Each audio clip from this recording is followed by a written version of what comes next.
السلام علیکم ورحمۃ اللہ وبرکاتہ نحمدہ ونصلی ونسلم علی رسولہ الکریم اما بعد فاعوذ باللہ من الشیطان الرجیم بسم اللہ الرحمن الرحیم وما آتاکم الرسول فخذوہ وما نہاکم عنہ فانتہوا الصلاۃ والسلام علیک یا رسول اللہ وعلی آلک واصحابک یا شفیعنا یوم الجزاء۔ پیارے ناظرین، محبین و ناظرات و محبات، پھر یہ ناچیز آپ حضرات کی خدمت میں چند لمحوں کے لیے حاضر ہے۔ اللہ پاک نے ارشاد فرمایا، اور یہ رسول تمہیں جو دے دیں انہیں لے لو، اور وہ جن چیزوں سے منع فرما دیں ان سے باز آ جاؤ۔ پیارے ناظرین،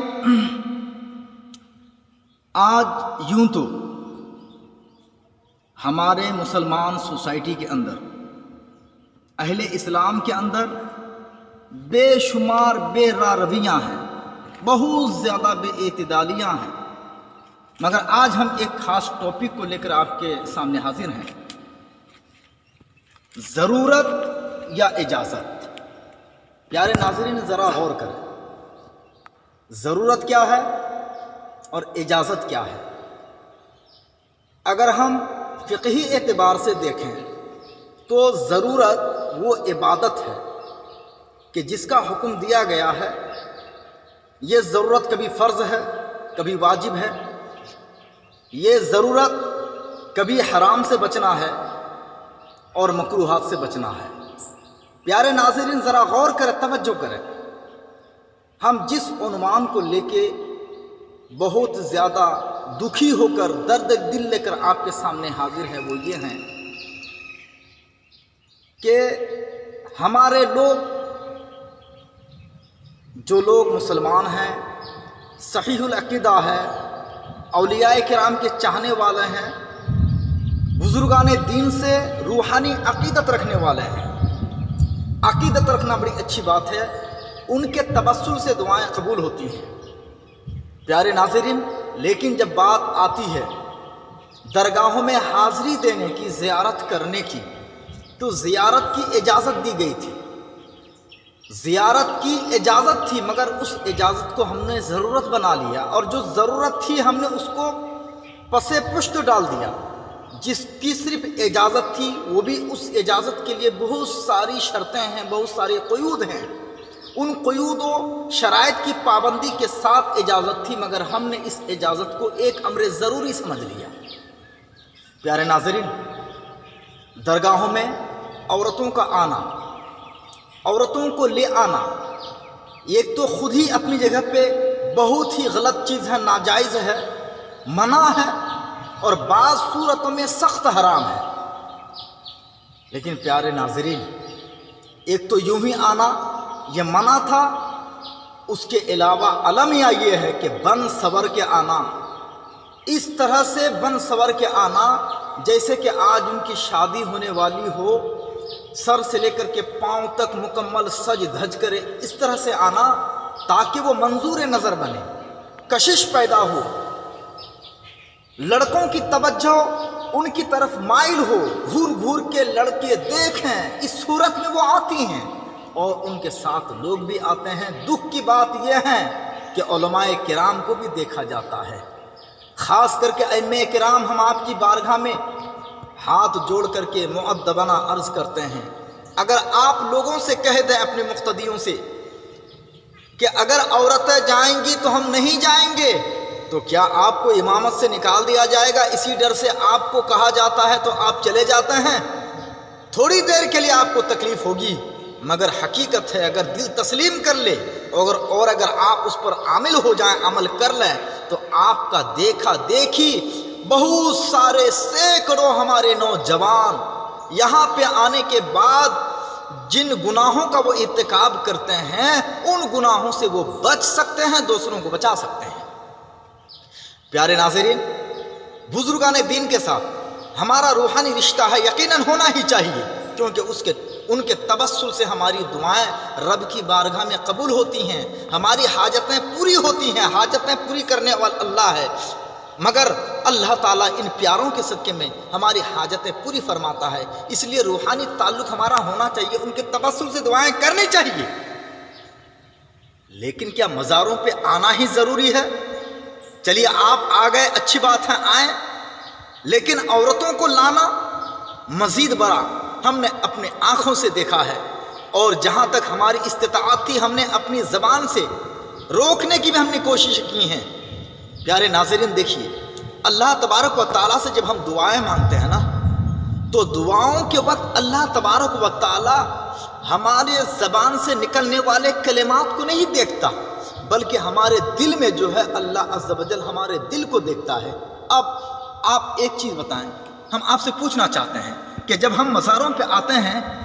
دعا کے وقت پن صبر کر آنے والی عورتیں سامنے آ جاتی ہیں۔ ایسے لوگ بہت کم ہیں کہ وہ اللہ تعالیٰ کی یاد میں دور حاضر میں اس طرح مشغول ہو اور اس قدر مگن ہو کہ ان کی توجہ نہ بٹے۔ اس طرح اگر کوئی ملتا ہو، مل سکتا ہو سکتا ہو کہ اس طرح کا کوئی آدمی مل جائے، مگر توجہ نہ بٹے، ایسا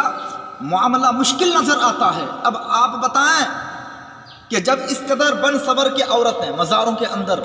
گشت کریں گی، گھومیں گی، ادھر سے ادھر گشت کریں گی، اپنا جلوہ دکھائیں گی، اور بالکل نیم برہنہ ہو کر کے آپ کے سامنے آئیں گی عورتیں، اور آپ ایسے وقت میں دعائیں مانگیں گے، تو آپ کی توجہ اب کہاں ہے؟ آپ کا جو روحانی کنیکشن تھا، اس روحانی کنیکشن کا جنازہ نکل گیا ہے، روحانی کنیکشن نہیں رہے گا اسی صورت میں۔ اب آپ بتائیے، جب روحانی کنیکشن ہمارا ٹوٹ گیا تو جن کے توسل سے ہم کو دعا مانگنی تھی، اب ہماری دعاؤں کا کیا حال ہوگا؟ ہماری نظریں جو اچھی نظریں تھیں، ہم اچھی نظروں کے ساتھ آئے تھے، مگر یہاں پر عورتوں کی وجہ سے اب وہ نظریں اچھی نہ رہیں، بلکہ وہ نظریں بری ہو سکتی ہیں۔ ایسی صورت میں اور ایسی کیفیت میں ہماری دعائیں کیوں کر قبول ہو سکتی ہیں؟ اہم بات، دعاؤں کی مقبولیت کے لیے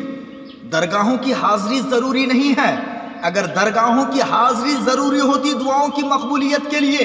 اور توسل کے لیے، توسل بالاولیاء، اولیاء کرام کے وسیلے سے دعا مانگنے کے لیے اگر اولیاء کرام کی بارگاہوں میں آنا، ان کے مزاروں میں آنا ضروری ہوتا، واضح رہے میں منع نہیں کرتا ہوں، میں بات ضرورت کی کر رہا ہوں، اگر ضروری ہوتا کہ وہاں جانے کے بعد ہی دعائیں قبول ہوں گی ان کے توسل سے، تو وہ لوگ جو سب سے زیادہ آقائے نعمت،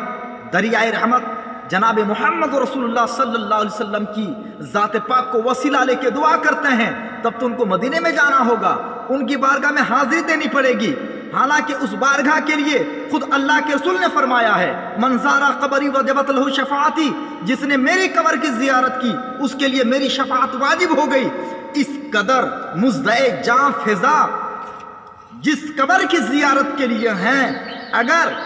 حاضری کے بعد ہی دعا قبول ہوتی تو ہم کو مدینہ جانا ضروری ہوتا، پھر جا کے ہم ان کے توسل سے دعا کرتے اور ہماری دعائیں قبول ہوتی۔ بہت سارے عقیدت مند حضور سیدنا غوث اعظم شیخ عبد القادر جیلانی رضی اللہ تبارک و تعالی عنہ کے نام سے دعا مانگتے ہیں، ان کا وسیلہ پیش کرتے ہیں تاکہ ان کے وسیلے سے دعائیں قبول ہو جائے۔ تو اگر مزاروں پہ جا کے حاضر ہو کر کے اگر دعا مانگنا ضروری ہوتا، تب تو جو ان کے عقیدت مند ہے، جو ان کی عقیدت میں ڈوب کر ان کا وسیلہ پیش کرتے ہیں، دعائیں مانگتے ہیں، تو ان کو تو بغداد جانا پڑے گا۔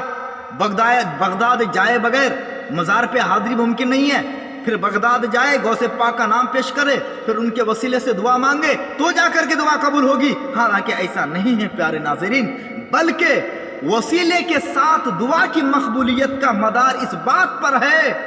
کہ مرید اور معتقد کا جو روحانی کنیکشن ہے اس بزرگ کے ساتھ متصل ہونا چاہیے، اور یہ روحانی تعلق برقرار رہنا چاہیے، اور اس تعلق کو برقرار رکھنے کے لیے مزاروں پہ حاضری کی کوئی ضرورت نہیں ہے۔ ہاں، حاضری کو مکمل چھوڑنا بھی نہیں ہے، بسا اوقات جانا چاہیے، تاکہ وہاں جانے کے بعد جو ایک کیفیت ہوتی ہے، جس کیفیت میں آپ پہلے ڈوبے ہوئے تھے، وہاں جانے کے بعد اس کیفیت میں ایک بالدگی ہوگی، اس کیفیت میں ایک اور مزید روحانی کنیکشن میں تڑپ پیدا ہوگی۔ اس کے لیے کبھی کبھی حاضری کی بھی ضرورت ہے پیارے ناظرین، مگر یہ ضرورت اس معنی کر کے نہیں ہے کہ وہاں جانا ہی ہوگا۔ لہٰذا میں آپ کی بارگاہ میں گزارش کرتا ہوں کہ ماں بہنوں کو ہرگز آپ نہ لے جائیں، خاص کر کے علماء کرام کی بارگاہ میں، پیران اعظام کی بارگاہ میں، بالخصوص ائمہ کرام کی بارگاہوں میں دست بستہ میں گزارش کرتا ہوں کہ آپ جمعہ میں تقریر کریں، کیونکہ آپ کے پیچھے ایک بہت بڑی قوم ہے۔ اگر آپ اس قوم کی رہبری نہیں کریں گے تو پھر وہ قوم بہت جلد ہے کہ گمراہی کے اتھا دلدل میں کہیں ڈوب نہ جائے، پھنس نہ جائے۔ اس لیے آپ کی ذمہ داری بنتی ہے، آپ کا ملی فریضہ بنتا ہے کہ آپ روکیں، منع کریں، ٹوکیں کہ درگاہوں پہ عورتیں ہرگز نہ جائیں۔ پھر بھی اگر لوگ نہیں مانتے ہیں، آپ اتنا تو کم کر سکتے ہیں کم سے کم کہ اگر عورتیں جائیں گی تو ہم وہاں پہ نہیں جائیں گے۔ اگر آپ کا یہ خاص عمل ہو گیا تو انشاءاللہ الرحمن آج نہیں تو کل صحیح اللہ کے رسول صلی اللہ علیہ وسلم کے صدقے اور طفیل میں آپ کے اس حسن عمل کی برکت سے بہت سارے لوگ آپ کے اس عمل کو اپناتے ہوئے نظر آئیں گے انشاءاللہ۔ لہذا میں آپ کی بارگاہ میں گزارش کر رہا ہوں کہ جن چیزوں کو ہم نے ضرورت بنا لی ہے وہ ضرورت نہیں ہے۔ پیارے ناظرین، کیا ہم جب درگاہوں پہ آتے ہیں، بہت سارے لوگوں کو لے کے آتے ہیں، بے شک کھلانا جائز ہے، اس کی اجازت ہے، گناہ کا کام نہیں ہے، مگر یہ من جانب اللہ فرض نہیں ہے، یہ مستحب ہی ہے۔ مگر اس مستحب کے لیے ہمارا جو اہتمام ہوتا ہے، اس استحباب کی پابندی کے لیے ہم جس قدر اہتمامات کرتے ہیں، ان کے لیے سعی کرتے ہیں، کوششیں کرتے ہیں، یہ کوشش اگر ہم کسی ضرورت کے لیے کرتے تو خدا کی نگاہ میں، خدا کی نظر میں اور بھی ہماری یہ عبادت مقبول ہوتی، مگر ہم ایسا نہیں کرتے ہیں۔ پیارے ناظرین، ہزاروں روپیہ ہم خرچ کرتے ہیں کہ نہیں کرتے؟ اگر یہ ہزاروں روپیے اگر ہم مزاروں پہ لانے کے لیے جو خرچ کرتے ہیں، لوگوں کو کھلانے کے لیے بھوج بھات میں، اگر ان اخراجات کو، ان پیسوں کو اگر ہم کسی ضرورت مند کو دے دیں اور اس صاحب مزار کے توسل سے خدا کی بارگاہ میں دعا کریں کہ یا رب العالمین، پروردگار عالم، اس بزرگ کے نام سے ہم نے ایک ضرورت مند کی ضرورت پوری کر دی ہے، ایک بیمار کے علاج کے لیے ہم نے وہ رقم خاص دے دیا ہے، تو اے اللہ اس بزرگ کے روحانی کنیکشن کے توسل سے ہماری دینی مراد پوری فرما، دینی اور دنیاوی تمام جائز مقاصد ہمارے پورے فرما۔ تو ہم تو یہ کہتے ہیں، یقین کے ساتھ کہہ سکتے ہیں کہ مزاروں پہ لانے سے زیادہ ایک غریب کی ضرورت پوری کرنی، مزاروں پہ لوگوں پر خرچ کرنے کے علاوہ اگر ہم کسی غریب کے علاج میں خرچ کریں، اگر کسی تنگ دستی کو دور کرنے کے لیے ہم خرچ کریں، کسی ننگے کو کپڑا پہنا دیں، بھوکے کو کھانا کھلا دیں، تو بے شک اس اجازت سے بہت زیادہ ایک غریب کی ضرورت کی تکمیل ہوگی، اور اس سے اللہ تعالیٰ اور زیادہ خوش ہوگا اور صاحب مزار بھی اور بھی زیادہ خوش ہوگا۔ یہی ہے ہمارے اکابرین اسلام، ہمارے بزرگان دین کا طرز عمل۔ اللہ تبارک و تعالیٰ کی بارگاہ میں دعا کرتا ہوں کہ بولنے میں، سمجھنے میں، سمجھانے میں اگر بھول چوک ہو گئی ہو اور اگر کسی کی دل شکنی ہوئی ہو تو آپ معاف کریں، مگر جو میں نے آپ کے سامنے باتیں رکھی ہیں دل کی بات تھی،